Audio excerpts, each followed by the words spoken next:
அதிகாரம் 7. பெத்தூலியா மீது முற்றுகை. மறுநாள் ஒலோபெரின் தன் படை முழுவதற்கும் தன்னுடன் சேர்ந்து போரிட வந்திருந்த எல்லா வீரர்களுக்கும் கட்டளையிட்டு பெத்தூலியாவை எதிர்த்து படையெடுத்து சென்று மலைப்பாதைகளை கைப்பற்றவும் இஸ்ரேலருக்கு எதிராய் போர் தொடுக்கவும் கூறினான். அன்றே படைவீரர் யாவரும் அணிவகுத்து சென்றனர். அவர்களின் எண்ணிக்கை வருமாறு: காலாட்படையினர் 1,70,000, குதிரைப்படையினர் 12,000 மற்றும் தேவையான பொருட்களை கால்நடையாய் எடுத்துச் சென்றோர் மாபெரும் தொகையினர். அவர்கள் பெத்தூலியாவுக்கு அருகே பள்ளத்தாக்கில் நீரூற்றையொட்டி பாசறை அமைத்தார்கள். அகல அளவில் தோத்தானில் இருந்து பெல்பாயும் வரையும், நீள அளவில் பெத்தூலியாவில் இருந்து எஸ்திரலோனுக்கு எதிரே இருந்த கியமோன் வரையும் பரவி இருந்தார்கள். இஸ்ரேலர் பெருந்திரளாய் வந்த பகைவர்களைக் கண்டு மிகவும் நடுங்கினர். இவர்கள் நாடு முழுவதையும் இப்போது விழுங்கப் போகிறார்கள். உயர்ந்த மலைகளோ பள்ளத்தாக்குகளோ குன்றுகளோ இவர்களின் பழுவை தாங்கா என்று தமக்குள் பேசிக்கொண்டனர்.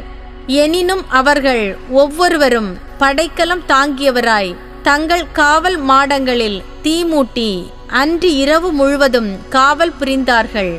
2ஆம் நாள் ஒலோபெரின் தன் குதிரைப்படை முழுவதையும் பெத்தூலியாவில் இருந்த இஸ்ரேலர் காணும்படி அணிவகுத்து செல்லுமாறு செய்தான்.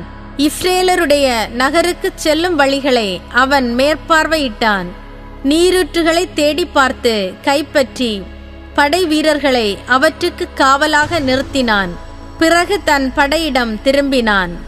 ஏதோமிய மக்களுடைய ஆளுநர்கள் அனைவரும், மோவாபிய மக்களின் தலைவர்கள் அனைவரும், கடலோர பகுதிகளின் படைத்தலைவர்களும் அவனிடம் வந்து பின்வருமாறு கூறினார்கள்: எங்கள் தலைவரே, உமது படைக்கு தோல்வி ஏற்படாமல் இருக்க நாங்கள் சொல்வதை கேளும். இஸ்ரேல் மக்கள் தங்கள் ஈட்டிகளை அன்று தாங்கள் வாழும் உயர்ந்த மலைகளையே நம்பி இருக்கிறார்கள். ஏனென்றால் அவர்களுடைய மலையுச்சிகளுக்கு ஏறி செல்வது எளிதன்று. ஆகவே தலைவரே, வழக்கமான அணிவகுப்பு முறையை மாற்றி அமைத்து போர் புரிந்தால் ஆட்களுள் ஒருவர் கூட அழிய மாட்டார். உமது கூடாரத்திலேயே நீர் தங்கியிரும். உம்முடைய படை வீரர்கள் எல்லாரும் தங்களது இடத்திலேயே இருக்கட்டும். ஆனால் பணியாளர்கள் மலையடிவாரத்திலிருந்து சுரக்கும் நீரூற்றை கைப்பற்றி கொள்ளட்டும். ஏனெனில் பெத்தூலியாவில் வாழ்பவர்கள் யாவரும் இதிலிருந்துதான் தண்ணீர் எடுக்கின்றனர். இதனால் தாகமே அவர்களை கொன்றுவிடும். அவர்கள் தங்களது நகரை கையளித்து விடுவார்கள். இதற்கிடையில் நாங்களும் எங்கள் ஆட்களும் அருகிலுள்ள மலையுச்சிகளுக்கு ஏறி சென்று அங்கு பாசறை அமைத்து ஒருவரும் நகரை விட்டு வெளியேறாதவாறு பார்த்து கொள்வோம். அவர்களும் அவர்களின் மனைவியரும் மக்களும் பசியால் நலிவுறுவார்கள். வாளுக்கு இரையாகும் முன்பே தாங்கள் வாழும் நகரின் தெருக்களில் அவர்கள் மடிந்து கிடப்பார்கள். அவர்கள் உம்மை அமைதியாய் ஏற்றுக்கொள்ளாமல் கிளர்ச்சி செய்ததற்கு தண்டனையாக அவர்களுக்கு இவ்வாறு தீங்கிழைப்பீர். அவர்களுடைய கூற்று ஒலோபெரினுக்கு அவனுடைய பணியாளர்கள் யாவருக்கும் ஏற்றதாய் இருந்தது. ஆகையால் அவர்கள் சொன்னபடியே செய்ய அவன் கட்டளையிட்டான். எனவே அம்மோனிய படை வீரர்களும் அசீரிய படை வீரர்கள் 5000 பேரும் சேர்ந்து முன்னேறி சென்று பள்ளத்தாக்கில் பாசறை அமைத்து இஸ்ரேலருக்கு தண்ணீர் கிடைக்காதவாறு அவர்களின் நீரூற்றுகளை கைப்பற்றினார்கள். ஏதோமியரும் அம்மோனியரும் ஏறி சென்று மலை நாட்டில் தோத்தானுக்கு எதிரே பாசறை அமைத்தார்கள். தங்களுள் சிலரை தென்கிழக்கில் எக்ரபேலுக்கு எதிரில் அனுப்பினார்கள். இது மொக்மூர் என்ற ஓடை ஓரத்தில் அமைந்திருந்த கூசு என்ற இடத்துக்கு அருகே இருந்தது.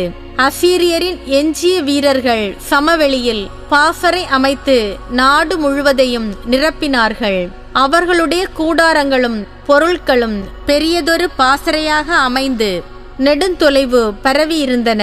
உள்ளம் தளர்ந்து போன இஸ்ரேலர் தங்கள் கடவுளாகிய ஆண்டவரை நோக்கி கதறினர். ஏனெனில் அவர்களை சூழ்ந்து கொண்ட பகைவர்களிடமிருந்து தப்பிக்க வழியே இல்லை. காலாட்படை, தேர்ப்படை, குதிரைப்படை ஆகியன அடங்கிய அசீரியரின் படைத்திரள் முழுவதும் 34 நாள் இஸ்ரேலரை சூழ்ந்து கொள்ள பெத்தூலியாவில் வாழ்ந்த அனைவருடைய தண்ணீர் கலன்களும் வெறுமையாயின. நீர் தொட்டிகள் வறண்டு கொண்டிருந்தன. ஒரு நாள் கூட தாகம் தீர குடிக்க போதுமான தண்ணீர் கிடைக்கவில்லை. அவர்களுக்கு குடிநீர் அளவோடுதான் கொடுக்கப்பட்டது. அவர்களின் குழந்தைகள் சோர் உற்றார்கள். பெண்களும் இளைஞர்களும் தாகத்தால் மயக்கமடைந்து நகரின் தெருக்களிலும் வாயில்களிலும் விழுந்து கிடந்தார்கள். ஏனெனில் அவர்களிடம் வலுவே இல்லை.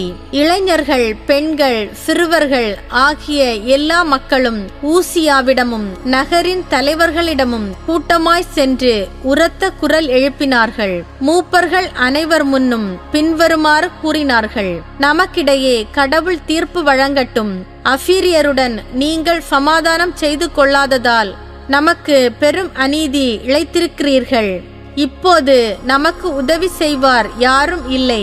நாம் தாகத்தாலும் பேரழிவாலும் அவர்கள் முன் தலைகுனியும்படி கடவுள் நம்மை அவர்களிடம் ஒப்படைத்துள்ளார். உடனே அவர்களை அழையுங்கள்.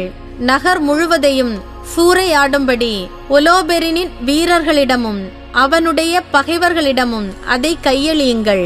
ஏனெனில் அவர்களால் சிறைபிடிக்கப்படுவது நமக்கு மேலானது. அதனால் நாம் அவர்களுக்கு அடிமைகளாவோம். ஆனால் நமது உயிர் காப்பாற்றப்படும். மேலும் நம் கண் முன்னேயே நம் குழந்தைகள் சாவதையும் நம் மனைவி மக்கள் உயிர் விடுவதையும் காண மாட்டோம். விண்ணையும் மண்ணையும் உங்களுக்கு எதிர்சாட்சிகளாக அழைக்கிறோம். நம் மூதாதையரின் ஆண்டவராம் நம் கடவுளையும் அழைக்கிறோம். அவர் நம் பாவங்களுக்கு ஏற்பவும் நம் மூதாதையரின் பாவங்களுக்கு ஏற்பவும் நம்மை தண்டிப்பவர். நாங்கள் சொன்னவாறு நிகழாமல் கடவுள் இன்று பார்த்து கொள்வாராக. அப்போது சபையிலிருந்து ஒருமித்த பெரும் புலம்பல் எழுந்தது.